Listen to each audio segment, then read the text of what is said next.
सिया रामचंद्र की जय। आगे मंगल भवन मंगलहारी धवन तरस अजिर बिहारी शांत बेसु करनी कठिन बरनी न जाई स्वरूप धरि मुनि तनु जनु वीर रसु आयु जहाँ सब भूप।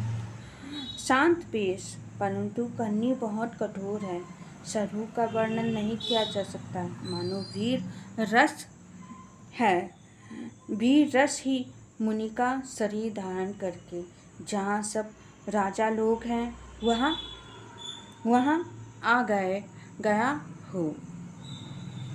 देखत रघुपति भेषु कराला उठे सकल भय विकल बुहाला। पीतु समेत कहे कहे निज नामा लगे करन सब दंड प्रणामा। परशुराम जी का भयानक भेष देखकर सब राजा भयभीत से व्याकुल हो उठ खड़े हुए और पिता सहित अपना नाम कहकर सब दंडवत प्रणाम करने लगे।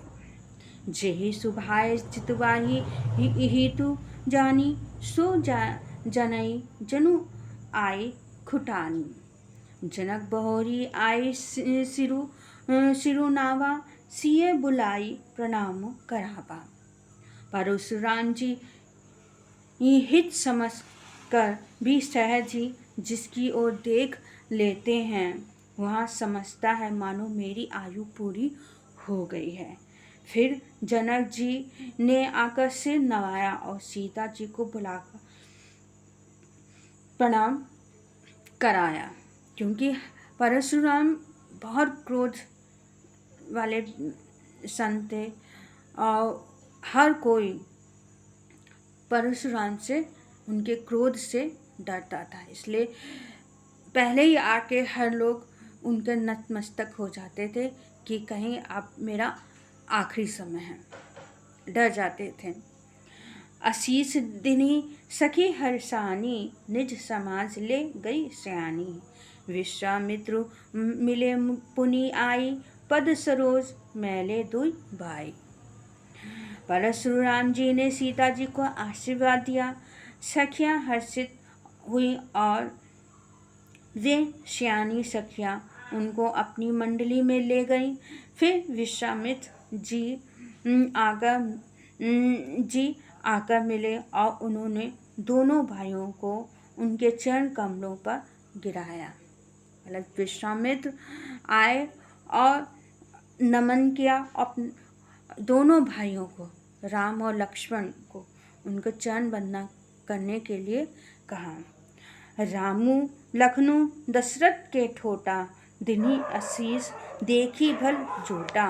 रमही चितई रहे थकी लोचन रूप अपार मार मद मोचन। कहने लगे विश्वामित्र ने कहा, ये राम और लक्ष्मण दशरथ के पुत्र हैं। उनकी सुंदर जोड़ी देखकर परशुराम जी ने आशीर्वाद दिया। कामदेव के भी मद को छुड़ाने वाले श्री रामचंद्र जी के अपार रूप को देखकर उनके नेत्र थकित हो गए। जैसे ही राम और लक्ष्मण को देखा और उसमें राम को देखा, उनके परशुराम के नेत्र एकदम से थकान भरे हो जाते हैं, एकदम से मतलब प्रभावित हो जाते हैं कि हमने भगवान को देख लिया, क्योंकि भगवान तो थे ही राम जी। मंगल भवन मंगलहारी धवन धरस अजिर बिहारी बहुरी बिलोकी विदहि सन कहु।